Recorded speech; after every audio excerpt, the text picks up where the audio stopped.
आपके अपने YouTube channel global science IQ में आप सभी लोगों का मैं हार्दिक स्वागत करती हूँ। इसी के साथ साथ आप सभी लोगों को गुड इवनिंग। तो जैसा कि आप सभी लोगों ने थंबनेल में देख ही लिया होगा, मैं दिशा यादव आज आपके लिए केमिस्ट्री का मॉक टेस्ट नंबर 2 लेकर के आई हूँ, जिसमें आज हम आपको परमाणु संरचना से बनने वाले टॉप MCQ सॉल्व कराने वाली हूँ। देखो, सभी क्वेश्चंस प्रीवियस ईयर पूछे हुए क्वेश्चंस होंगे, जो कि आपके एग्जाम के लिए बहुत ही इंपॉर्टेंट एंड शानदार क्वेश्चंस होंगे। देखो स्टूडेंट्स, जैसा कि आप सभी लोगों को पता भी है, हम पहले ही बता चुके हैं कि अब हमने आपकी चैप्टर वाइज क्वेश्चंस की एक सीरीज स्टार्ट कर दी है, जिसमें हम आपको हर एक चैप्टर से लगभग 30+ MCQ सॉल्व कराऊंगी, वो भी प्रीवियस ईयर पूछे हुए क्वेश्चंस होंगे। हम आपको आज जो लेकर के आई है वो परमाणु संरचना का क्वेश्चन नंबर 7 लेकर के आई है, क्योंकि 6 क्वेश्चन हम मॉक टेस्ट नंबर में अच्छे से कंप्लीट करा चुके हैं। आज हम आपके 24 क्वेश्चंस को यहाँ पर सॉल्व कराएंगे। इस प्रकार से आपके परमाणु संरचना से 30 क्वेश्चंस अच्छे से कंप्लीट हो जाएंगे। तो हमारे साथ आज की वीडियो को अंत तक देखते रहना, जिससे कि आपको भी पता चल जाए कि आपका ये परमाणु संरचना जो चैप्टर है वो कितने अच्छे से क्लियर है। और सबसे पहले हम अपने सभी स्टूडेंट को तहे दिल से धन्यवाद करना चाहती हूँ, क्योंकि मुझे बहुत ज़्यादा सपोर्ट किया आपने पिछली क्लास में मॉक टेस्ट नंबर 1 में। बहुत सारे स्टूडेंट्स के कमेंट आए कि प्लीज़ इसे रेगुलर कीजिए। कहने का मतलब है मुझे डेली क्लास चाहिए, प्रीवियस ईयर पूछे हुए क्वेश्चंस की, वो भी चैप्टर वाइज। हम बहुत ज़्यादा खुश हुए और आपके लिए आज हम लगभग 1 घंटे की क्लास लेकर के आई हूँ, जिसमें आज हम आपको 24 MCQ धमाकेदार यहाँ पर सॉल्व कराने वाली हूँ। सभी क्वेश्चंस को बहुत डिटेल से बताएंगे। बहुत सारे स्टूडेंट्स ने कमेंट किए कि मुझे इस तरह का क्वेश्चन चाहिए, इस तरीके का चाहिए। हम हर एक तरीके का आपके सामने क्वेश्चंस रखेंगे। आपको इजी क्वेश्चंस भी देखने को मिलेंगे और आपको कठिन से भी कठिन, हार्ड से भी हार्ड क्वेश्चन आज यहाँ पर देखने को मिलेगा। ओनली मेरे साथ वीडियो को अंत तक वॉच करते रहना। चलिए टाइम ना वेस्ट करते हुए बात करते हैं अपनी इस शानदार क्लास पर। उससे पहले आप यदि हमारे चैनल पर न्यू हो तो प्लीज इसे एक बार सब्सक्राइब करके बेल आइकन को प्रेस ऑल पर क्लिक जरूर कर लेना, ठीक है, क्योंकि ये आपके लिए ही फायदेमंद रहेगा। इससे आपके हमारे द्वारा गई वीडियो का नोटिफिकेशन सबसे पहले पहुंच जाएगा। चलिए बात करते हैं क्वेश्चन नंबर 7 पर। देखो, इस बात का अच्छे से ध्यान रखना, सभी क्वेश्चंस प्रीवियस ईयर पूछे हुए क्वेश्चन है, चाहे वो नीट का हो, CBSE, AIPMT का हो, अन्य भी हो सकते हैं, ठीक है। मैंने यहाँ पर लिख के नहीं लाई है, लेकिन जो भी क्वेश्चन यहाँ पर लिखा हुआ वो प्रीवियस ईयर क्वेश्चंस ही है। देखो, टाइम लगता है बहुत ज्यादा क्वेश्चंस लिखने में, और प्लस हम ये भी लिखेंगे तो बहुत ज्यादा समय बर्बाद होगा, ठीक है। देखो, क्वेश्चन फर्स्ट क्या कहता है, बहुत ध्यान से पढ़ना। क्वेश्चन फर्स्ट नहीं 7 है। फर्स्ट तो हम पिछली क्लास में बता चुके हैं। निकेल तथा कॉपर का परमाणु क्रमांक क्रमशः 28 तथा 29 है। इलेक्ट्रॉनिक विन्यास 1s2, 2s2, 2p6, 3s2, 3p6, 3d10 है, प्रदर्शित करता है। क्वेश्चन पूछ रहा है कि निकेल और कॉपर का जो परमाणु क्रमांक है वो क्रमशः 28 और 29 है। आपको यहाँ पर एक इलेक्ट्रॉनिक विन्यास दिया गया है और पूछा गया है कि ये किसको प्रदर्शित करता है। ये निकेल को प्रदर्शित करता है, या फिर ये निकेल 2+ को प्रदर्शित करता है, या Cu2+, कॉपर 2+ को प्रदर्शित करता है, या फिर कॉपर प्लस को प्रदर्शित करता है। चलिए हम इसे अच्छी तरीके से सबसे पहले सॉल्व करते हैं, ठीक है। यहाँ इस जगह में हर एक क्वेश्चन को सॉल्व किया जाएगा। देखो, हम क्या करेंगे, सबसे पहले निकेल, आप ऑप्शन में देखेंगे तो आपको निकेल और कॉपर ही दिया गया है। कहीं कॉपर 2+ है तो कहीं कॉपर प्लस है, कहीं निकेल है तो कहीं निकेल 2+ है, ठीक है। इसी प्रकार से तो 4 ऑप्शन दिए गए हैं। इसके लिए सबसे पहले आप निकेल और कॉपर का इलेक्ट्रॉनिक विन्यास ज्ञात कर लीजिए। जैसे कि सबसे पहले हम निकेल का ज्ञात करेंगे, परमाणु क्रमांक होता है 28, ठीक है। यहाँ पर हमारा हो जाएगा 1s2, 2s2, 2p6, 3s2, 3p6, 4s2। Electron गिन लीजिए, 2, 2, 4, 6, 10, 12, 18, 20।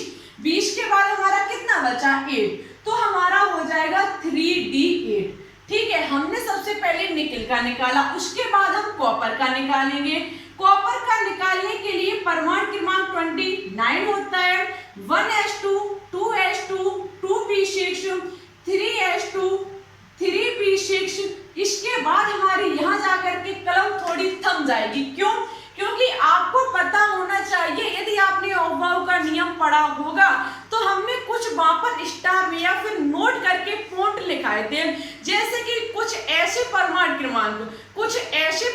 क्रमांक थे हमारे, जिनमें क्या होता था कि जैसे कि डी से पहले यदि कोई एस वाला सबसेल आ रहा है, उसमें 2 इलेक्ट्रॉन अधिकतम भरे जाते हैं एस सबसेल में। लेकिन उसमें था क्या कि एस सबसेल में ओनली 1 इलेक्ट्रॉन रहता था, जबकि उसका जो 1 इलेक्ट्रॉन और था वो किस में पहुंच जाता था, वो डी वाले में पहुंच जाता था। तो यहाँ पर क्या होगा कि 4s2 होना चाहिए, लेकिन यहाँ पर ऐसा नहीं होगा। जैसे कि आपका कॉपर 29 हुआ, 24 हुआ, ऐसे कई हमने आपको बताए थे। ठीक है, तो 4s हमारा 1 रह जाएगा और 3d, अब 3d पर कितना चार्ज होगा 29 के लिए गिन लीजिए। 2 2 हमारे 4 4 6 10 और 2 12 और 6 हमारा 18 और 1 19 के बाद शेष कितना बचता है 10 बचता है, क्योंकि मुझे 29 चाहिए। तो 3d10 हमारा हो जाएगा। ठीक है, क्योंकि यहाँ आपको पता है कि इलेक्ट्रॉन पहले 4s में भरता है। 4s में अधिकतम कितने इलेक्ट्रॉन भरे जा सकते हैं, यहाँ आपने देखा 2 इलेक्ट्रॉन भरे जा सकते हैं।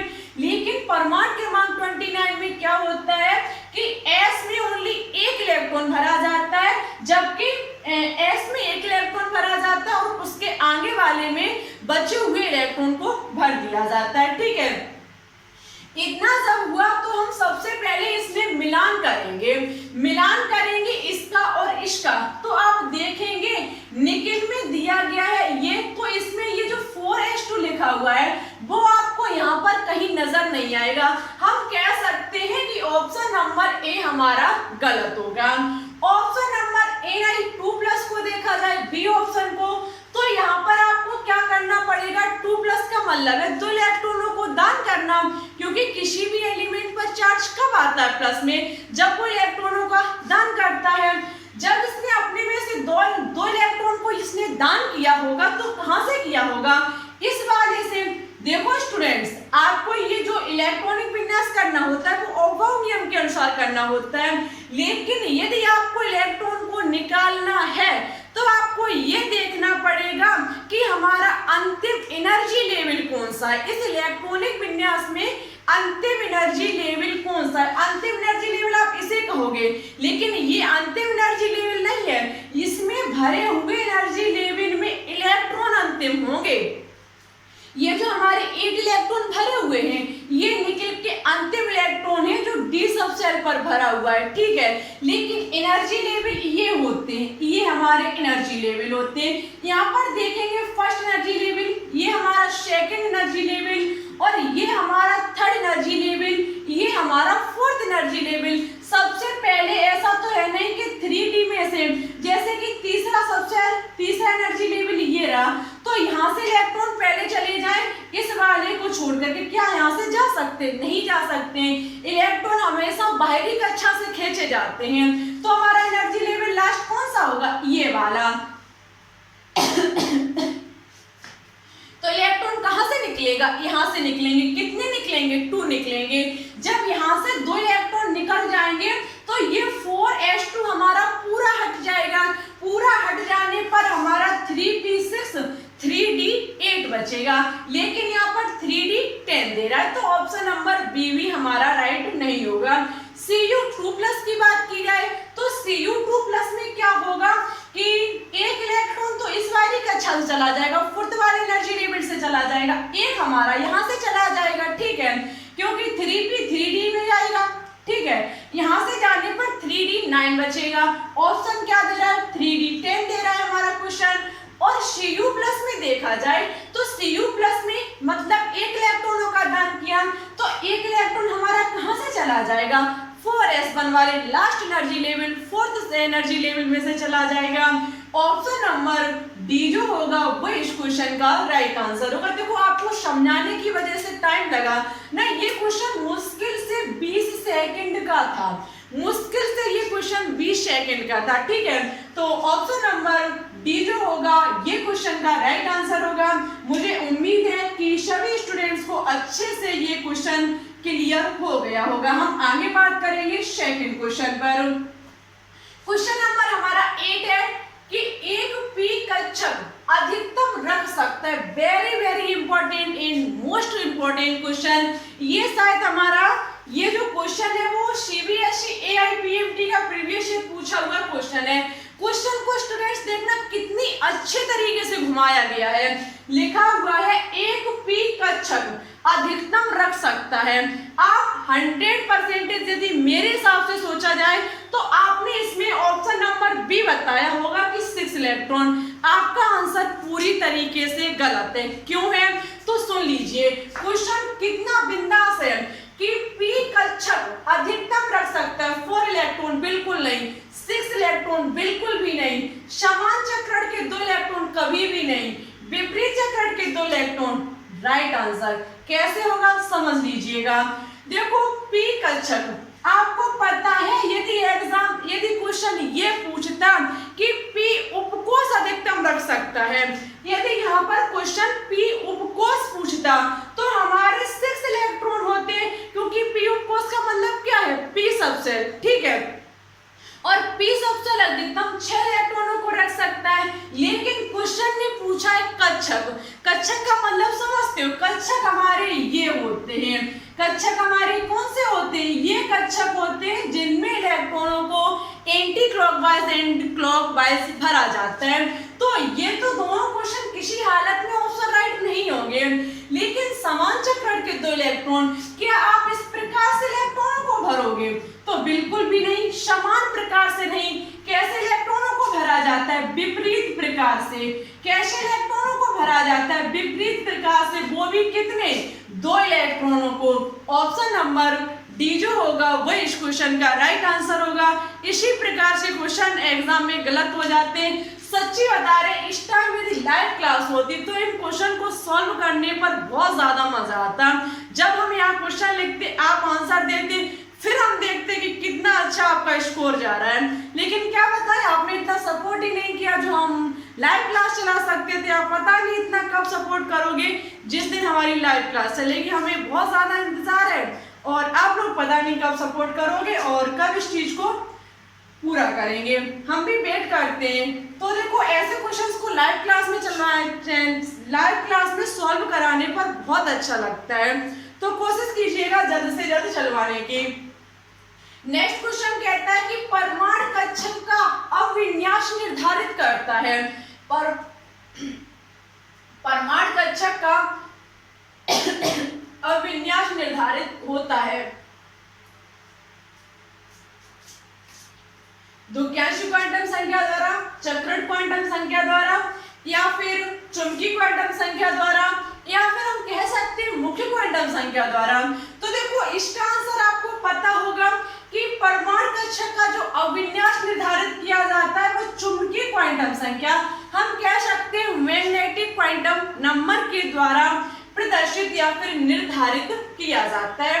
ऑप्शन नंबर सी जो होगा वो इस क्वेश्चन का राइट आंसर होगा। यदि आपको इन सभी क्वेश्चंस की पीडीएफ चाहिए तो हमारे Telegram channel and Telegram group को ज्वाइन कर लीजिए, जिसकी लिंक नीचे डिस्क्रिप्शन में डली हुई है। नेक्स्ट क्वेश्चन है कि वह आयन जो CO का सम इलेक्ट्रॉनिक है, वह आयन जो CO का सम इलेक्ट्रॉनिक है। देखो ऐसे क्वेश्चंस को करने से पहले आपको सबसे पहले जो क्वेश्चन में दिया गया है उसका सम इलेक्ट्रॉन, उसमें इलेक्ट्रॉनों की संख्या ज्ञात कर लो। जैसे कि हम CO में इलेक्ट्रॉनों की संख्या कैसे ज्ञात करेंगे, इनके परमाणु क्रमांक से। कार्बन का परमाणु क्रमांक कितना होता है, 6 होता है। ऑक्सीजन का कितना होता है, 8 होता है। 8 और 6 को जब हम जोड़ेंगे तो कितना निकल के आएगा, 14 निकल के आएगा। यहाँ पर ऑक्सीजन का देखा जाए तो नहीं होगा, ठीक है। 8 दूनी 16 हमारा हो जाएगा, 16 1 इसलिए 17 नहीं होगा। Cn माइनस देखा जाए यदि Cn माइनस देखा जाए तो C का परमाणु क्रमांक 6 और N का परमाणु क्रमांक 7, इस पर माइनस की 1 है। माइनस की 1 का मतलब समझ तो एक इलेक्ट्रॉन को ग्रहण किया, मीन्स हमारा प्लस की 1, हम इसको जोड़ेंगे तो क्या निकल के आएगा, 14 निकल के आएगा। इसमें इलेक्ट्रॉनों की संख्या और इसमें इलेक्ट्रॉनों की संख्या बिल्कुल बराबर है, तो जब हमारे दो परमाणुओं में इलेक्ट्रॉनों की संख्या समान होती है तो ये एक दूसरे के सम इलेक्ट्रॉनिक कहलाते हैं। ऑप्शन नंबर बी जो होगा वो इस क्वेश्चन का राइट आंसर होगा। नेक्स्ट क्वेश्चन लिखा हुआ है कि तलस्थ अवस्था में नाइट्रोजन का इलेक्ट्रॉनिक अभिविन्यास है। मुझे लगता है कि हम सभी क्वेश्चंस को सॉल्व नहीं करा पाएंगे, लेकिन कोशिश करेंगे कि हम सभी क्वेश्चंस का कंप्लीट कराएं, क्योंकि मुझे बोलने में अब होने लगी प्रॉब्लम, लेकिन हम कोशिश करेंगे पूरी कि हम 30 क्वेश्चन को यहाँ पर सॉल्व कराएं। तलस्थ अवस्था में नाइट्रोजन का इलेक्ट्रॉनिक अभिविन्यास है, किसका, नाइट्रोजन का पूछ रहा है। तो ऐसे क्वेश्चन को क्यों चारों ऑप्शन को हम पहले अच्छे से नजर डालें। सबसे पहले हम क्या करें, नाइट्रोजन का ही ना विन्यास ज्ञात कर ले। हम सबसे पहले नाइट्रोजन का विन्यास ज्ञात कर ले या फिर ऐसे ऑप्शन को देखना स्टार्ट करें जो मुझे गलत लगे। जैसे कि देखना, यहाँ पर सबसे पहले पीछे से ले लीजिए, ये तो हमारे इलेक्ट्रॉन के विन्यास राइट है, ये भी राइट है, लेकिन इसमें देखा जाए तो क्लॉकवाइज ना होकर के कैसे, एंटी क्लॉकवाइज। फर्स्ट कमी, सेकंड कमी, ये कक्षक हमारा खाली डला हुआ है और फर्स्ट कक्षक के जोड़ा बन गए। जबकि आपको पता है हुड का नियम कहता है कि हम तब तक जोड़ा नहीं बना सकते हैं जब तक हम प्रत्येक कक्षक में क्लॉकवाइज इलेक्ट्रॉन को नहीं भर देते, ठीक है। जब तक हमारे सभी कक्षक इलेक्ट्रॉनों से नहीं भर जाते हैं तब तक हम उनका जोड़ा नहीं बना सकते, ये हुड का नियम कहता है। तो ये हमारा गलत होगा। कुछ ऐसा इसमें भी आपको देखने को मिलेगा, ये देख लीजिए आप, हमारा खाली डला हुआ है और इसका जोड़ा बन गया है, तो ये भी गलत होगा। इसमें देखा जाए स्टूडेंट्स तो देखना, ये क्लॉकवाइज, ये एंटी क्लॉकवाइज, जबकि एंटी क्लॉकवाइज कब बनता है, एंटी क्लॉकवाइज इलेक्ट्रॉन को कब लिखा जाता है, जब हमें जोड़ा बनाना होता है। तो यहाँ पर पहले ही एंटी क्लॉकवाइज, मीन्स ये गलत होगा। ऐसे पकड़ लो तो और आसान है, ठीक है। यदि आपको लगे कि हाँ कुछ हमें गड़बड़ है लग रहा है ऑप्शन में, तो ऐसे क्वेश्चन को पहले छांटना स्टार्ट कर दीजिए। तो यहाँ पर देखा जाए तो हम इसे बिल्कुल तरीके से अच्छे से साबित करेंगे, पहले अपने माइंड को अच्छे से शो करवाएंगे कि हाँ ये राइट है या नहीं। तो चलिए हम ज्ञात करते हैं N7 की हम यदि तलस्थ अवस्था में नाइट्रोजन ज्ञात करना चाहे, नाइट्रोजन का अभिविन्यास ज्ञात करना चाहे, तो सबसे पहले इसका इलेक्ट्रॉनिक विन्यास होता है 1s2 2s2 2p3, ठीक है। इसमें आप देखेंगे s सबसेल होता है, एक कक्षक, दो इलेक्ट्रॉन भरे हुए, तो एक क्लॉकवाइज दूसरा एंटी क्लॉकवाइज। इसमें भी एक क्लॉकवाइज दूसरा एंटी क्लॉकवाइज। इसमें देखा जाए तो 3 कक्षक होंगे, क्योंकि पी सबसेल में 3 कक्षक होते हैं, 3 इलेक्ट्रॉन है, तो 1 2 3 हमारे 3 इलेक्ट्रॉन थे, इसलिए हमारे तीनों क्लॉकवाइज, एंटी क्लॉकवाइज नहीं। देखो तलस्थ अवस्था का सबसे पहले मतलब और समझ लीजिए, तलस्थ अवस्था होती है और एक उत्तेजित अवस्था होती है, ये पहले भी हम आपको बता चुके हैं। तलस्थ अवस्था यहाँ इसलिए लिखा हुआ है, कहने का मतलब है यदि हम यहाँ से इलेक्ट्रॉनों को उत्तेजित करना चाहें, जिसे हम उत्तेजित अवस्था कहते हैं, उत्तेजित करना चाहें, तो ये इलेक्ट्रॉन हमारा कहाँ जाएगा, कहीं भी नहीं। क्योंकि आपको पता होना चाहिए कि उत्तेजित अवस्था में क्या होता है कि जिस इलेक्ट्रॉनों का जोड़ा बना हुआ है वो अपने ही एनर्जी लेवल वाले सब सेल में चला जाता है। जैसे यहाँ पर 3s होता है 2 और 3p हमारा 4 होता है और 3d पर कुछ भी ना होता है, तो आपको पता है यहाँ पर इसका जोड़ा बन जाएगा, ठीक है। और यहाँ पर क्या होगा, एक इलेक्ट्रॉन ऐसे, दूसरा ऐसे, तीसरा भी और चौथा हमारा ऐसे, ये हमारी होगी तलस्थ अवस्था, ठीक है। और यहाँ पर दूसरी होती है हमारी उत्तेजित अवस्था, उसमें क्या होता है कि इसका 3d हमारा बाकी है, इसका हमारा 3d सबसेल बाकी है। और ये आप देख सकते हैं तीसरा एनर्जी लेवल ही तो था, तीसरा एनर्जी लेवल का एक सबसेल अभी खाली है वो है डी सब शेल। यहाँ पर क्या होगा, यदि हम इसे उत्तेजित करना चाहें तो ये इलेक्ट्रॉन अपना जोड़ा छोड़ करके इसमें पहुंच जाएगा और 3D बन हो जाएगा। इसी प्रकार से ये भी अपना जोड़ा छोड़ देगा और इसमें पहुंच जाएगा तो 3D 2 हो जाएगा। लेकिन 2 सेकेंड एनर्जी लेवल की बात की जाए तो उसमें दो सब शेल ही होते हैं, एक हमारा S और दूसरा हमारा P। मीन्स यहाँ पर उत्तेजित अवस्था संभव नहीं है, उत्तेजित अवस्था संभव नहीं है, तभी यहाँ पर तलजस्त अवस्था में पूछा गया है। ऑप्शन नंबर ए जो होगा वो इस क्वेश्चन का राइट आंसर होगा। देखो हम कोशिश कर रहे हैं कि प्रत्येक क्वेश्चन को ऐसे आपको समझा दिया जाए कि आप ये समझो कि ये क्वेश्चन बिल्कुल इजी है, ठीक है, ऐसे हम आपको समझाने की कोशिश कर रहे हैं। नेक्स्ट क्वेश्चन है N2 प्लस आयन में अयुग्मित इलेक्ट्रॉनों की संख्या है। N2 प्लस, सबसे पहले आप N2 का इलेक्ट्रॉनिक विन्यास ज्ञात करो, सबसे पहले आप N2 प्लस का ना ज्ञात करके N का ओनली ज्ञात करो, तो इसका क्या होगा 1s2 2s2 2p3। देखो इलेक्ट्रॉनिक विन्यास बहुत जरूरी है, हर एक बहुत जगह आपने देखा होगा परमाणु संरचना में सबसे ज्यादा इलेक्ट्रॉनिक विन्यास का काम है, ठीक है, तो इलेक्ट्रॉनिक विन्यास को जरूर देख लें। तो देखो यहाँ पर क्या होगा, हमने नाइट्रोजन का ज्ञात कर लिया, जबकि मुझे चाहिए किसका N2 प्लस का। N2 प्लस का ज्ञात करने के लिए 2 इलेक्ट्रॉनों को दान किया तभी प्लस चार्ज आया, 2 इलेक्ट्रॉनों को दान करेंगे तो 1s2 2s2 कितना बचेगा 2p1, कितना बचेगा 2p1। अब मुझे निकालनी अयुग्मित इलेक्ट्रॉन, इसके लिए अंतिम इलेक्ट्रॉन जिस सब शेल में भरा हुआ है उसके हम कक्षक बनाएंगे। ये p सब शेल में भरा हुआ है 3 कक्षक हो जाएंगे, एक इलेक्ट्रॉन भरा हुआ है तो हमारा कैसा भर जाएगा क्लॉकवाइज। यहाँ पर अयुग्मित इलेक्ट्रॉन निकालने हो तो कितना होगा 1, क्योंकि एक ही इलेक्ट्रॉन है और वो भी कैसा है अनपेयर है, उसका जोड़ा नहीं बना हुआ है। ऐसा कभी मत कर देना कि ये 2 डिब्बे खाली डरे हुए हैं तो ये भी अयुग्मित हो, अयुग्मित कभी डिब्बा नहीं होता है, अयुग्मित वो होता है जो इलेक्ट्रॉन का जोड़ा ना बना हो, ठीक है। तो ऑप्शन नंबर सी जो होगा वो इस क्वेश्चन का राइट आंसर होगा। मुझे उम्मीद है कि आपके 11 क्वेश्चन अच्छे से कंप्लीट हुए होंगे। यदि इनमें किसी भी प्रकार का डाउट हो तो कमेंट बॉक्स में लिख दीजिएगा, हम आपको आगे समझाने की पूरी कोशिश करेंगे। ले लीजिए स्क्रीनशॉट। अब हम बात करेंगे बचे हुए और क्वेश्चंस पर। देखो आगे क्वेश्चन नंबर 12 को देखते हैं। क्वेश्चन नंबर 12 है कि गैडोलीनियम जिसका परमाणु संख्या जो है वो है हमारी 64 का इलेक्ट्रॉनिक विन्यास है। देखो ऐसे क्वेश्चंस में कभी कभी एग्जाम में आपको परमाणु संख्या साथ में दे दी जाती है लेकिन कभी कभी नहीं दी जाती है, तो इसके लिए आप क्या करो सभी एलिमेंट्स की परमाणु क्रमांक अच्छे से याद कर लो।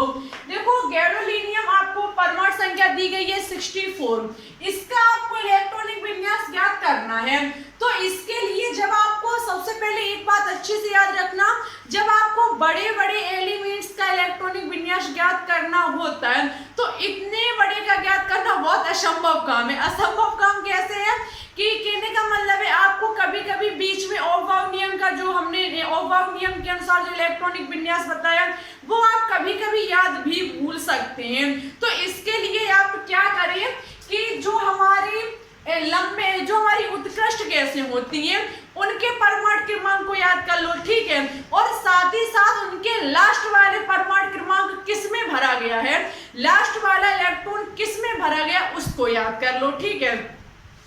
तो जैसे कि हम 64 देखें तो आपको देखना पड़ेगा कि 64 से कम ऐसी कौन सी उत्कृष्ट गैस है जो गैडोलीनियम के नजदीक पड़ती हो, 64 परमाणु क्रमांक के नजदीक पड़ती हो।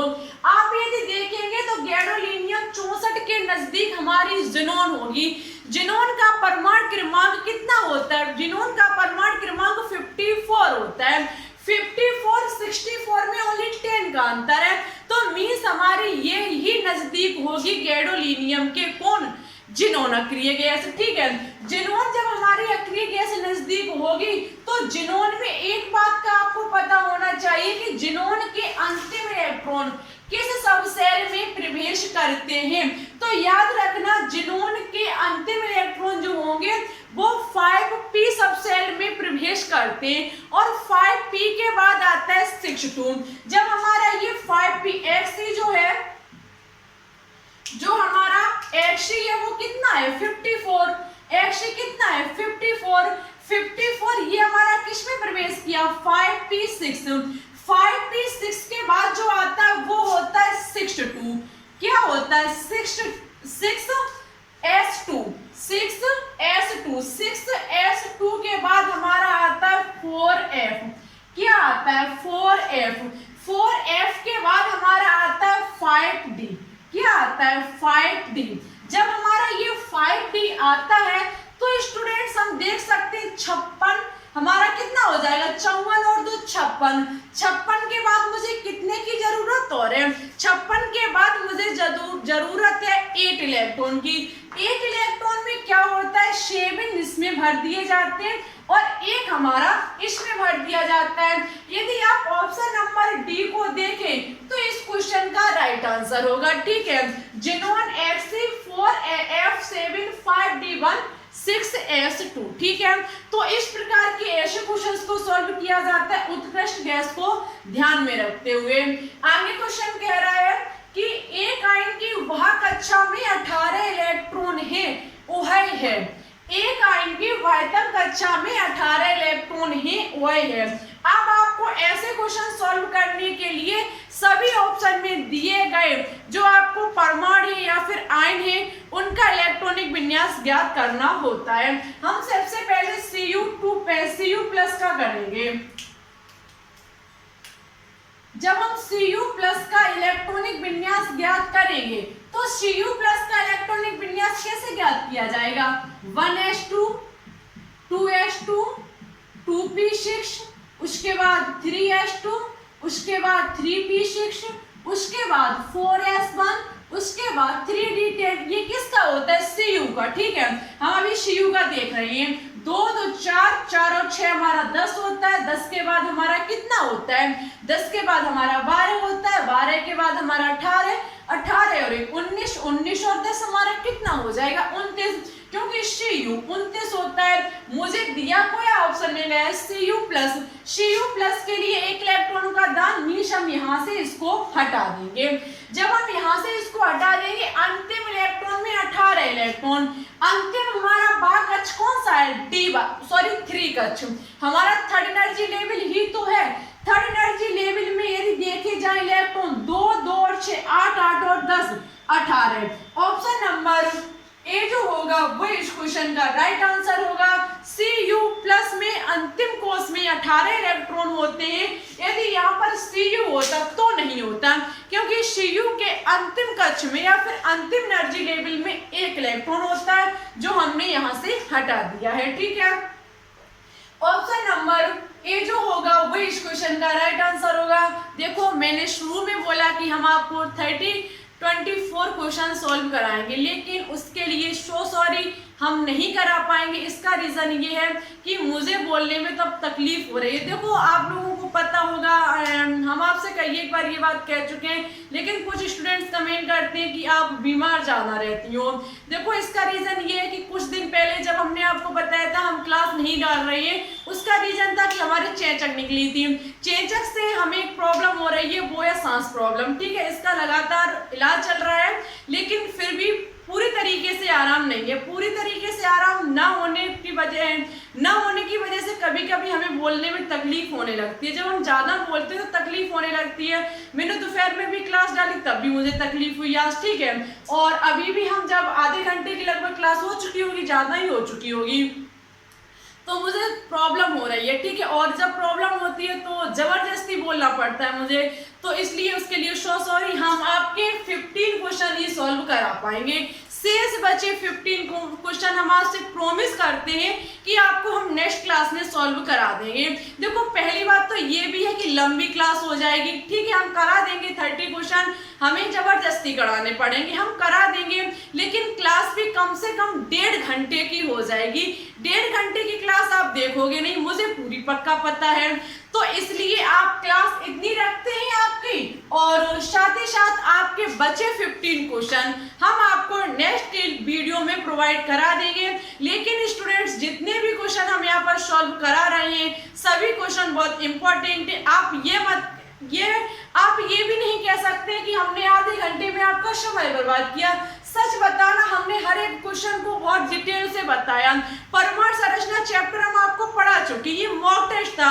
मॉक टेस्ट होने पर हम क्या करते, डायरेक्ट ऑप्शन बताते, लेकिन मैंने ऐसा नहीं किया। क्यों नहीं किया कि कुछ इसमें ऐसे भी स्टूडेंट्स हो सकते हैं कि जिसने परमाणु संरचना चैप्टर नहीं पढ़ा होगा, तो हमने कोशिश की कि उनके लिए ये चैप्टर हम थोड़ा इजी बना दें। मेरी यही कोशिश रही कि हम इसे इजी बना दें, इसलिए मैंने अच्छे से समझाने की कोशिश की। इसलिए पिछली वीडियो भी लगभग 25 मिनट की थी, ये भी लेंथी हो गई, और अगली तो पक्का 1 घंटे की होगी।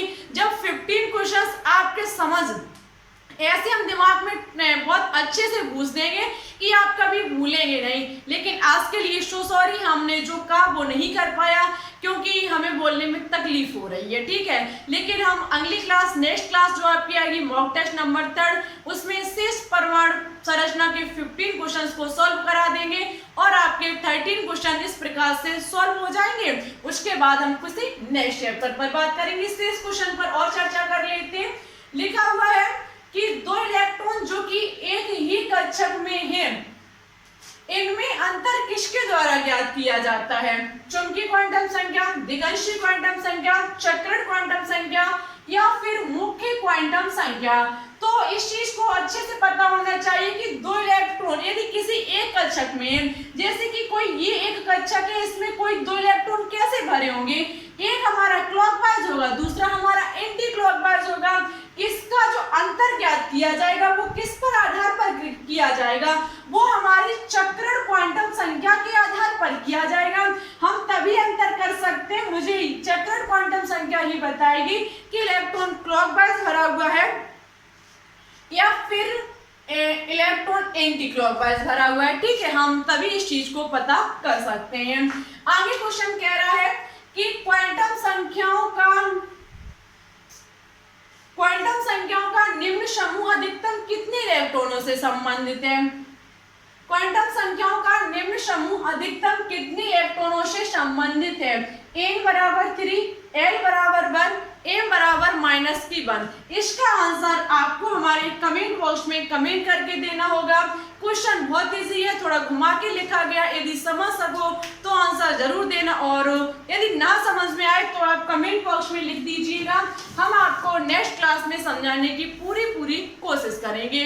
और हम सबसे पहले पिछली क्लास में दिए गए क्वेश्चन के जो हमने होमवर्क दिया था क्वेश्चन, उसका जो आंसर ऐड दिया, सबसे पहले उन लोगों के नाम लेंगे जो हमारे प्यारे प्यारे स्टूडेंट्स हैं। अनुराधा मौर्य, हिमांशी, संकेत यादव, मोहिनी पाल, इमरान अहमद और आलजू शर्मा। एक स्टूडेंट शायद महेंद्र यादव ने और दिया था, लेकिन उनका आंसर गलत था। कोई बात नहीं, कोशिश कीजिए, आपका भी आंसर राइट हो जाएगा। उसका जो ऑप्शन नंबर बी था वो राइट आंसर था। आप सभी लोगों को हमारी तरफ से थैंक यू सो मच। लगातार आप इसी प्रकार से कोशिश करते रहिए। हमारी मां सरस्वती से यही प्रार्थना है कि आपका सिलेक्शन 2021 में जरूर हो। देखो, आप लोगों को हमारी तरफ से तहे दिल से धन्यवाद, क्योंकि आपने पिछली क्लास को बहुत ज्यादा सपोर्ट किया। आपसे हाथ जोड़ करके रिक्वेस्ट है कि इस क्लास को भी ज्यादा से ज्यादा सपोर्ट करना, वीडियो को दोस्तों के साथ शेयर करना, अच्छी लगे तो लाइक करना, और प्रॉमिस करते हैं कि नेक्स्ट क्लास में आपका परमाणु संरचना ये जो चैप्टर होगा वो हम पूरा फिनिश करा देंगे। अब आज क्लास नहीं ले पाई तो हमारी कोशिश रहेगी कि आपको 15 से 15 प्लस भी करा दें, ठीक है। आपके 30 प्लस इस प्रकार से क्वेश्चन सॉल्व हो जाएंगे। क्योंकि प्रॉब्लम है तो हम कुछ कर नहीं सकते इसके लिए, तो इसके लिए बस इतना ही आज के लिए रखते हैं। क्लास अच्छी लगे लाइक कीजिए, कमेंट बॉक्स में कमेंट करके जरूर बताना कि कल वाली क्लास प्लस आज वाली क्लास में हमारे 15 क्वेश्चंस कंप्लीट हुए कि आपने 15 में से कितना स्कोर किया। 15 क्वेश्चन का स्कोर आज आप कमेंट बॉक्स में कमेंट करके बताना। हम भी देखें कि आपका स्कोर कैसा है और आपकी तैयारी कैसी चल रही है। तो आज के लिए बस इतना ही, फिर ठीक है, चलते हैं। अपना ख्याल रखना, अच्छे से अपनी स्टडी रखना। Thanks for watching this video. जय हिंद, जय भारत।